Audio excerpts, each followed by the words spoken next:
Guys, welcome back to my channel. কেমন আছো তোমরা সবাই? আশা করি ভীষণ ভালো আছো। আমিও বেশ ভালো আছি। আর পায়েল ব্লগস চ্যানেলে তোমাদের সকলকে জানাই অনেক অনেক স্বাগত, অনেক অনেক ভালোবাসা। তো বুঝতেই পারছো আজকে পুরোই কুয়াশা রয়েছে। তো ঘুম থেকে উঠে গেছি অনেকক্ষণ আগে, একটু এক্সারসাইজ করলাম, তারপরে আর কি উপরে এলাম আর কি। ঘর টরের জানালা দরজা সব খুলে দিলাম, যেহেতু একদিন কি 2 দিন বাড়িতে ছিলাম না, তো ওই কারণেই আর কি। আর সকালবেলায় কিছু জামা কাপড় রয়েছে ভেজা, তো সেগুলোও আর কি রোদ্রে দিতে এলাম। বাট রোদ তো একটুও নেই। আর আমাদের পাশেই একটা বাড়িতে কীর্তন হচ্ছে, হরিনাম সংকীর্তন হচ্ছে, তো তোমরা একটু আওয়াজটা কম পেতে পারো। তো আজকের দিনটা একটু অ্যাডজাস্ট করে নিও। তো চলো ভিডিওটা দেখতে থাকো।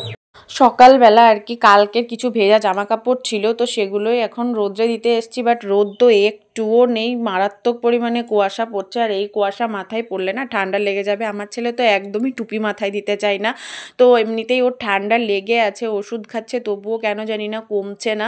তো দেখা যাক কি হয়। আর এদিকে হচ্ছে আমি নিচে যাব, নিচে গিয়ে অনেক কাজ রয়েছে। আর এটা হচ্ছে একদম দুপুরবেলা। তো দুপুরবেলা যখন খেতে বসেছিলাম তখনকার আর কি ভিডিও। তো আর তার মাঝখানে আর কোনো রকম আমার ভিডিও ক্লিপস নেওয়া হয়নি। আর আজকের মেনুতে ছিল হচ্ছে ডিমের ঝোল, পেঁয়াজকলি আলু ভাজা, আর আমার প্রিয় মুসুরির ডাল সিদ্ধ। আমার ভীষণ প্রিয়, ভীষণ প্রিয় আমার আর আমার ছেলের। মানে মুসুরির ডাল সিদ্ধ, আলু সিদ্ধ আর ডিম ভাজা দিলে না আমাদের অমৃত আর কি। তো আমার মতন কার কার এরকম বা কাদের কাদের এরকম অবশ্যই কিন্তু কমেন্ট করে জানিও। আর এদিকে আমার দুপুরবেলা খাওয়া দাওয়ার পরে চলে এসেছে একটা পার্সেল। তো পার্সেল কিছুই না, হচ্ছে একটা সিরাম অর্ডার দিয়েছিলাম, তো সেই সিরামটাই এসেছে। তো এই যে লোটাসের পাপায়া সিরাম। তো আমার আবার পাপায়াটাই শ্যুট করে, কেন জানি না অন্য কোনো কিছু শ্যুট করে না, কোনো কিছু না। এখন তো রোজের কোনো জিনিসও শ্যুট করছে না। এর আগে একটা কেয়া শেঠের টোনার নিয়েছিলাম, সেই টোনার তো টোনারের জায়গাতেই পড়ে আছে, একটুও আমার ব্যবহার হয়নি। আর এদিকে সন্ধ্যাবেলা চলে এসেছিলাম হচ্ছে ঠাকুর দেখতে।